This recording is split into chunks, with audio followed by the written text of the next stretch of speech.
Evening again. It's Luyanda. We're still talking about the company. We're still talking about Amadhlomo as a people. But first and foremost, I'd like to introduce the company. Now, Amadlomo Heritage Projects was born out of Amadlomo, being my father's name. And these are projects that we do in his heritage, in remembrance of him and possibly the strides he would have taken as a person, going forward since he's no longer with us. But then that's how the name came about.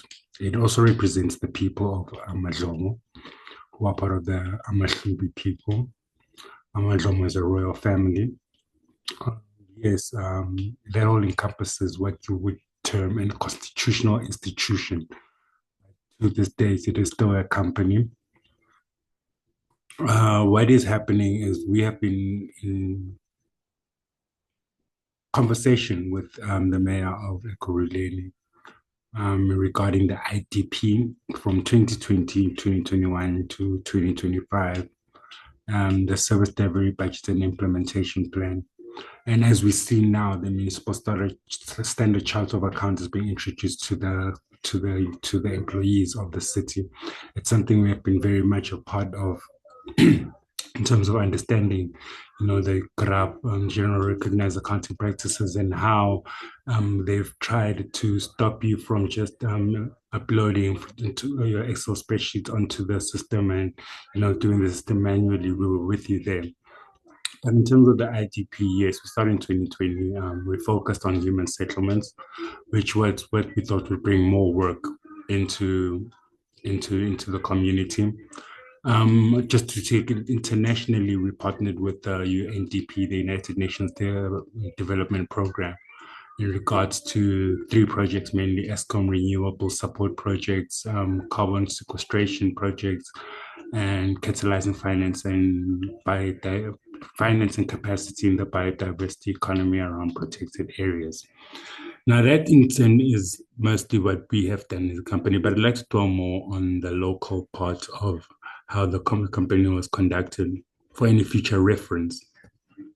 Now, we are at a stage where the city has taken out a presentation where it clearly defines that within the ward priorities, the Ward 91 has been selected or awarded tender for human settlements. As we said, this is what we were handling and looking after as a company, public partnership, so to speak, with private partnership, so to speak, with the municipality, but also looking at, our deep-rooted lines within the traditional leadership and governance framework in regards to Amadlomo. So we came up with different angles and different priorities that we needed as a community in Ward 91. We saw that human settlements in terms of job employment would be the best way to go about it. When we looked at the application for employment with Ekurhuleni, the OM45, if I'm not mistaken, and the supplier database. In order for you to do business with the city, you have to be on the supplier database. So applied with Central Supplier Database at Treasury. So you understand, we went through those regulations and we were accredited with being able to assist in the implementation of the housing development projects by Bega City at Ekurhuleni, City of Ekurhuleni. I know it's under the IDP department there.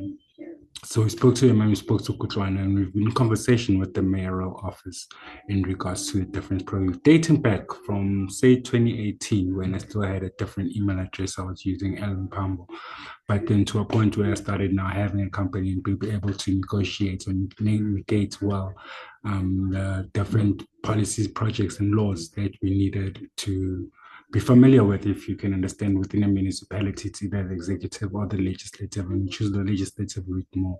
And we were then able to understand the municipal systems and municipal structures, basically how municipalities should function. As I said, it's being taught now to the employees, but we were well ahead of that prospect. As we understand, we first started with the Eastern Cape, though, understanding what they wanted, the service, the ITP and the service delivery there. So which gave us the experience for us to implement the Ekurhuleni ITP. Now we are at a point where Treasury has issued its March year end, March 28 year end. Um, so to speak, financial statement. We've looked at it and we've looked at the division of revenue for 2024, 2025. Now, I would strongly suggest that you get in touch with us at Amadhlomo Heritage Projects as we are looking to relaunch the company in May 2025 in order for us to exceptionally now concentrate on these projects that we have been working on. We took a time away just to get ourselves up, do our own stock taking. As you understand, we're a company that sells a service, so the product that we sell is the service that we provide. And so we're a consulting firm, so to speak, and we look more to a pleasing government, business to business, international community, civil society, everybody that is interested in providing us with the solution to a problem that we are able to assist with, business to business, as I mentioned. So wherever there's a need, for example, a company is working in a certain industry and we have the means to say a tender or a financial instrument to the company, we're able to negotiate with that company and have a certain percentage of payment, whether it be shares, whether it be cash, that is then the revenue of the company going forward. We have a good year in 2022, 2023. All those investments have been put in place with the financial advisory plan, and so to speak, everything that we have done so far is well intended. But where I would like to place emphasis is now that with the budget 2025 being delayed, it has given us problems in saying the implementation now of the city's projects. Where do we stand from there, and what do we do going forward with those projects? And the only thing I can advise at this point, as a qualified new business venture created, accredited organization with the QCTO and the services sector, I would strongly advise that you hold on to your programs, try to implement the budget on your own. That would entail, as I mentioned, the statements from National Treasury, the Division of Revenue Act, and of course your work priorities according to your municipalities, which is recognized with your IDP and your SDBIP and the linkages thereof. That will give you a basic understanding of how to draw the provincial budget from your local municipality, and then you take it up to national, finally. But the problem is, I would say right now, is the province is not being able to give an adequate budget in terms of revenue and expenditure for their municipalities, where the municipalities don't have that information at hand. As I mentioned, the MSCOA is only being taught now. So it's going to bring a delay, those different aspects into the budget, because the ministers, I'm sure, are waiting for the budget intel. And that is what I presume the budget is. I stand to be corrected. But we have been, yes, as I mentioned, with the company in close working cooperation with that. And it's a lot, there's a lot you have to go through. You have to understand the municipality, what category is it. You have to be accredited, as I mentioned, to do those housing projects. Although you can prioritize the budget according to what your community needs. I saw with the news today, the Western Cape, the people there, the community were complaining about property rates. And true with Equity, and it also affects the property rates, as you know, it brings in major revenue apart from the electricity that is built. So then that goes out to different projects within the city, as we know. But from my gathering, the project for human settlement is the ISPUTNG, which is a grant that's developed from the Urban Settlements Development Grant. Now, I looked at 2025 division of revenue, and that amount was quite a significant amount that could cover the building of RTP houses as an initiation to the implementation of the project. As I mentioned, you've been in conversation with Peggy Sitebe there at the Kurilian municipality. Although we could speak directly to the mayor, Tanya Campbell, and say, you know what, we do have understanding what's going on in government and where the probable cause of the delay in airing the budget to the Republic of South Africa. But at this point, we are only at a point where we want to relaunch our brand, relaunch our company in May 2025. I know there's a lot of people anticipate, a lot of investors anticipating the launch of Amadhlomo Heritage Projects. Mind you, we are not trying to step in anybody's way or stand in anybody's way. We are an institution that is truly focused on serving the people, serving the community, serving the people of South Africa accordingly, whether it be Eastern Cape or Gauteng. Western Cape or Mpumalanga, I mean, that would be up to you if you would like to use our services as a traditional institution or constitutional institutions, if you will. But I'd like to term it or look at it more as a special purpose vehicle that is has its grounds within the traditional leadership structures coming up, and we're a voice, so to speak, about traditional leadership and how they are assisting the communities with the different projects and programs from government. Now, we stood now at ward priorities for Ward 91. They've given us the green light that they will be building the RDP walk-up houses on as when needed. I know the tender was until 2024, June 2024. It was AHS 01 2022, read with AHS 02 2022. So those were the reference numbers for those projects. I truly hope that the work does carry on, the city does come through with those projects, that the money is there for those projects. But signing off, that is Amadhlomo Heritage Projects, the local side of how we operated our company and who we dealt with in terms of our day-to-day business. And yes, man, the architecture of how we built the IDP, the SDPIP, in order for us to now stand and say we have a budget that we can present.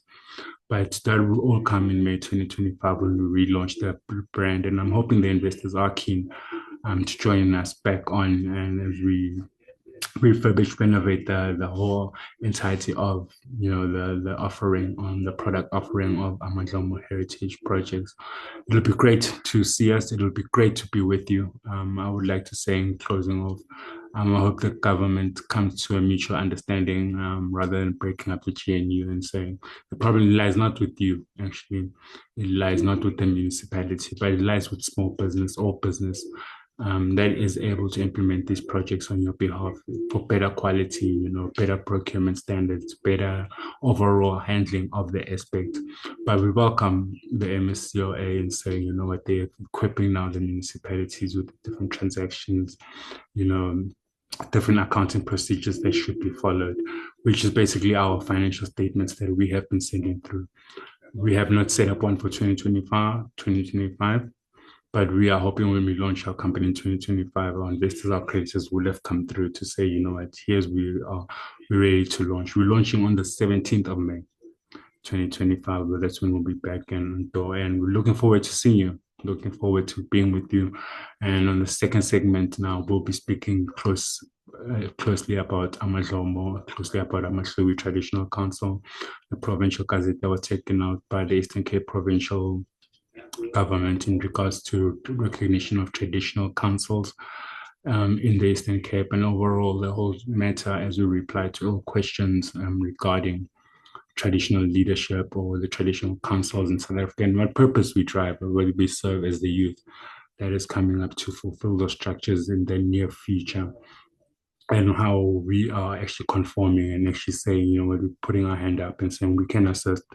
But we'd like to know what, the people of the Eastern Cape would like us to do, most importantly, to develop their area, because our main line of project is economic development. So we're looking as Amadhlomo to develop that area, but with the understanding that we do have clients and we introduce ourselves.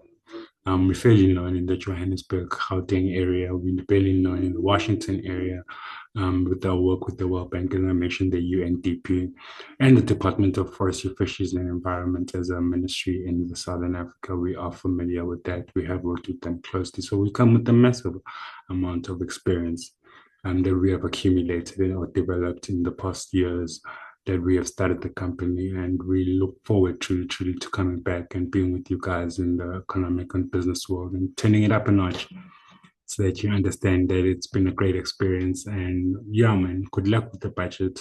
I'm hoping everything well comes through. But I say, guys, let's pick up from where we left off. Let's assist the municipalities with their budget, those that got the know-how.